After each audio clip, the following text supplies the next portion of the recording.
विस्तार न्यूज के रिपोर्टर हर जगह पहुंचे थे। मुख्यमंत्री से लेके मंत्री, प्रदेश अध्यक्ष से लेके विधायक और हर वो व्यक्ति जिसको आप अपनी टेलीविजन स्क्रीन पर देखना चाहते हैं, विस्तार न्यूज का रिपोर्टर अपना माइक लेकर वहां पहुंचा जरूर था और इतने विस्तार से हमने आपको इलेक्शन की कवरेज दिखाई। लेकिन अब जब शाम 6 बजे का वक्त हो गया है तो आप बहुत कुछ जानना चाहते हैं, आप बहुत कुछ समझना चाहते हैं और आप इस निष्कर्ष पर पहुंचना चाहते हैं कि आज दिन भर क्या क्या हुआ। और इसीलिए आपके अपने चैनल ने अपने तमाम सहयोगियों को जोड़ रखा है। दिखा दीजिए हमारे साथ कौन कौन जुड़ रहा है। हमारे साथ मध्य प्रदेश से state bureau chief Shyam Singh Tomar जुड़ रहे हैं, जो कहां थे, जो शिवराज सिंह चौहान के गढ़ यानी जहां से वो विदिशा से चुनाव लड़ रहे थे। पूरे परिवार से श्याम तोमर ने बात की है। श्याम तोमर से आपको सुनवाएंगे कि बात ही नहीं किए हैं, क्या क्या समझ कर आए हैं वो भी जनता को विस्तार से बता दीजिए। संतोष कृष्णानी कहां से जुड़ेंगे, दिग्विजय के गढ़ राजगढ़ से, जहां के बारे में यह कहा जा रहा है कि यह सीट थोड़ी फंसी सी है और क्या होगा ये 4 जून को ही पता चलेगा। और मध्य प्रदेश की राजधानी भोपाल से जुड़ रहे हैं मेरे सहयोगी भारत सूरज। अनिल गौर जुड़ेंगे ग्वालियर से। मुरैना में क्या हो गया, मुरैना में आज हुआ ये कि तीनों प्रत्याशियों को पुलिस ने कहा भाई बवाल नहीं चाहिए, इसलिए आइए थाने में बैठ जाइए। लेकिन भारतीय जनता पार्टी और कांग्रेस के प्रत्याशी तो मजे हुए थे, धीरे से समय मिला निकल लिए या यूं कहिए कट लिए। और बसपा बहुजन समाज पार्टी के प्रत्याशी ये कहते रह गए मैं तो नया नया चुनाव लड़ रहा हूं, कहां फंसा दिए मुझे। ये सब कुछ आपको विस्तार से बताएंगे। लेकिन सबसे पहले विदिशा चलूंगा और श्याम सिंह तोमर जी आपसे ये जानना समझना चाहता हूं कि आज किस किस से बात की आपने शिवराज सिंह चौहान के परिवार में, और विदिशा का जो माहौल रहा बहुत विस्तार से बताइएगा। वोटरों से बात कर रहे थे, क्या कहा लोगों ने, क्या मुद्दे थे और क्या भारतीय जनता पार्टी का ही बम था शिवराज सिंह चौहान का इलाका है। श्याम जी। बिल्कुल ठीक कहा ज्ञानेंद्र आपने। ये विदिशा क्षेत्र अपने आप में मतदाताओं के उत्साह का गढ़ बना हुआ था। आज यहाँ पर हमने देखा, हम अलग अलग क्षेत्रों में गए। हमने शुरुआत करी जैत से, जहाँ पर खुद शिवराज और उनके परिवार ने वोट किया। इसके बाद हम बाड़ी में गए, हम रायसेन में गए, इस समय हम सांची में हैं और मेरे पीछे ठीक गोपालपुरा का वो सेंटर है जहाँ पर अभी तक 67% मतदान हो चुका है। ये जो अंदर है चश्मा आपको नया लग गया है क्या? ये चश्मा जो मैं देख रहा हूँ, आप यहाँ ऑफिस में तो दफ्तर में तो चश्मे के साथ नहीं दिखते, आज चश्मा लगाकर देख रहे थे क्या विदिशा को बहुत करीब से? श्याम जी। बिल्कुल ठीक कहा। विदिशा को करीब से देखने और जानने की जरूरत है और उसके लिए चश्मे की जरूरत है। चश्मे को, लेंस को फोकस करके देखेंगे तभी विदिशा समझ में आने वाला है। तो हमने विदिशा को समझा, यहाँ के लोगों को समझा, यहाँ के लोगों से बात की। यहाँ के लोग कहते हैं कि बुनियादी ज़रूरतें हमारी पूरी हो गई, लेकिन राजधानी भोपाल जैसा विदिशा होना चाहिए, उसकी ज़रूरतें अभी पूरी नहीं हुई हैं। हम जिनको भी चुनकर भेजेंगे उनको आश्वस्त करके भेजेंगे कि अब हमको भोपाल जैसा सुनहरा भविष्य चाहिए। तो क्या ये रिस्क मैं नहीं ले सकता हूं श्याम जी?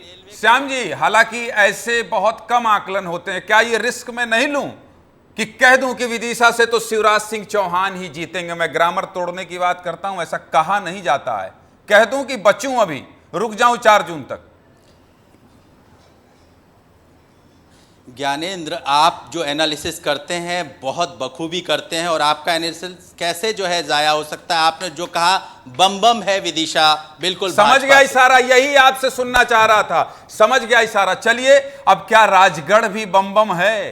क्या राजगढ़ में भी दिग्गी राजा बम है जैसे शिवराज सिंह चौहान और श्याम सिंह तोमर जी से मैंने आखिर में निकलवा ही लिया कि भाई कुछ तस्वीर साफ साफ करते जाइए। विस्तार न्यूज है, आपका अपना चैनल है, 6 से 7 देखिए तो कुछ तो टटोल लीजिए कि कहां जा रही है गाड़ी। बताइए भाई संतोष कृष्णानी जी, दिग्गी राजा के गढ़ में क्या देखा, क्या सुना? किसी निष्कर्ष पर पहुंचेंगे या फिर कहेंगे रुक जाइए 4 जून का इंतजार कर लीजिए? संतोष कृष्णानी।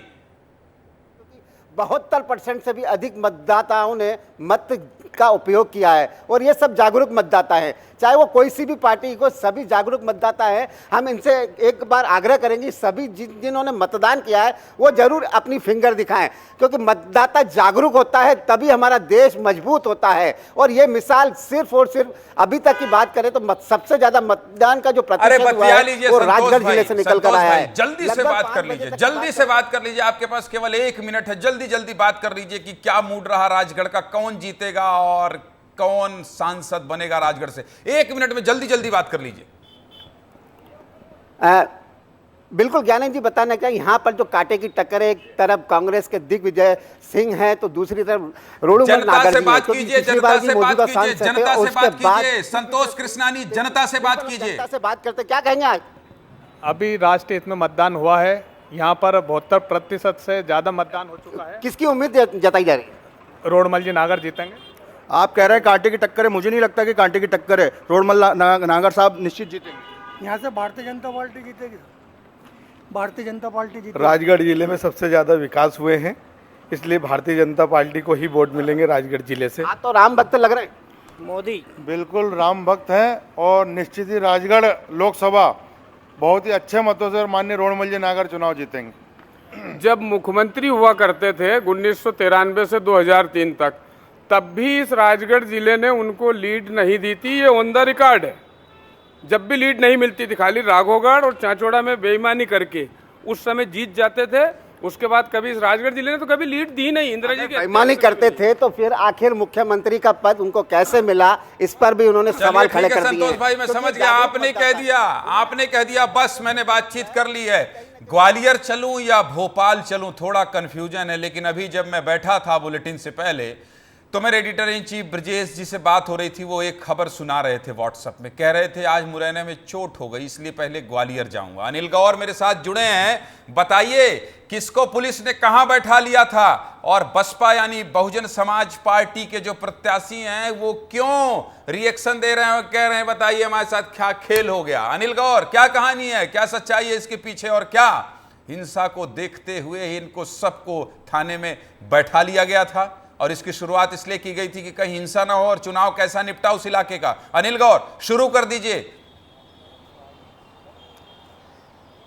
बिल्कुल, देखिए ग्वालियर चंबल अंचल में मुरैना लोकसभा सीट एक ऐसी सीट थी जो शुरुआत से ही ये अंदाजा लगाया जा रहा था कि यहां पर उपद्रव हो सकता है। यही कारण है कि जब सुबह 7 बजे से मतदान यहां पर शुरू हुआ तो उसके बाद पूरा पुलिस प्रशासन अलर्ट हो गया। जब उनको लगभग सुबह के जब 11 बजे उनको एहसास हो गया कि कहीं ना कहीं उपद्रव हो सकता है तो पुलिस ने सतर्कता बरतते हुए इन तीनों प्रत्याशियों को नजरबंद कर दिया और उसके बाद पुलिस अधीक्षक कार्यालय में बैठा लिया।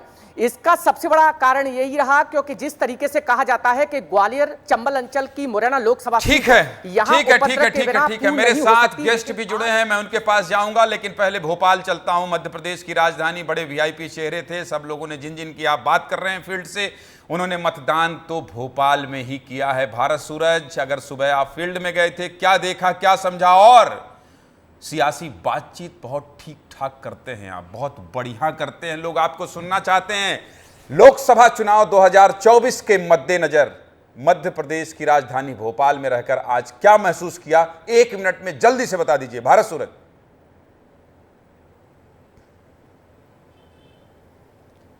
ज्ञानेंद्र जी, भोपाल की अगर मैं बात करूं तो भले मुरैना में तीनों प्रत्याशियों को बिठा दिया था प्रशासन ने कि कुछ हल्ला ना हो जाए, लेकिन भोपाल में मैं सुबह से लेकर अब तक शाम के 6 बज रहे हैं, मैं इस वक्त भीमनगर में मौजूद हूं।